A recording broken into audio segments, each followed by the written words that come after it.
പ്രിയമുള്ളവരെ, കുട്ടി ഫെയ്ത്ത് മെമ്മറീസിലേക്ക് ഏവർക്കും സ്വാഗതം. എല്ലാവർക്കും ഈശോ മിശിഹായ്ക്ക് സ്തുതിയായിരിക്കട്ടെ. ഇന്നലെ നമ്മൾ 2 ചോദ്യങ്ങളെക്കുറിച്ചാണ് കേട്ടത്. ഒന്ന് തൃത്വവും മാലാഖമാരും. ഈ ആഴ്ച നമ്മൾ തൃത്വത്തെക്കുറിച്ചായിരിക്കും ധ്യാനിക്കുക. അടുത്ത ആഴ്ച മാലാഖമാരെക്കുറിച്ച്. മക്കളെ, തൃത്വം എന്ന പദം ആദ്യമായി ഉപയോഗിച്ചു തുടങ്ങുന്നത് 2-ാം നൂറ്റാണ്ടിൻ്റെ പകുതിയിൽ തിയോഫിലസ് എന്ന മനുഷ്യനായിരുന്നു.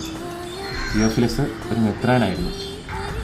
തിയോഫിലസ് എന്ന മെത്രാൻ ഉപയോഗിച്ചത് ഗ്രീക്ക് ഭാഷയിലെ ത്രിയാസ് എന്ന പദമാണ്.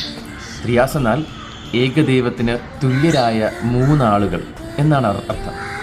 അതിനുശേഷം AD 162 മുതൽ 222 വരെയുള്ള കാലഘട്ടങ്ങളിൽ ജീവിച്ചിരുന്ന ദൈവശാസ്ത്രജ്ഞനായ തെർത്തൂല്യൻ എന്ന മനുഷ്യൻ ട്രിനിറ്റിത്താസ് എന്ന ലത്തീൻ പദം കൊണ്ടുവന്നു. ട്രിനിറ്റിത്താസ് എന്നാൽ ദൈവം ഏകനാണ് എന്നാണ്. ഈ പദത്തിൽ നിന്നാണ് നമ്മൾ ഇന്ന് കേൾക്കുന്ന ട്രിനിറ്റി എന്ന ഇംഗ്ലീഷ് പദം രൂപപ്പെടുന്നത്.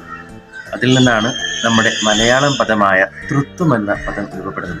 തൃത്വം എന്ന പദം എങ്ങനെയാണ് വന്നതെന്ന് നമ്മൾ മനസ്സിലാക്കി. തൃത്വത്തെക്കുറിച്ച് മറ്റൊരു ചിന്താവിഷയവുമായി നാളെ നമുക്ക് കാണാം. എല്ലാവർക്കും ഒരു ശുഭദിനം നേരുന്നു.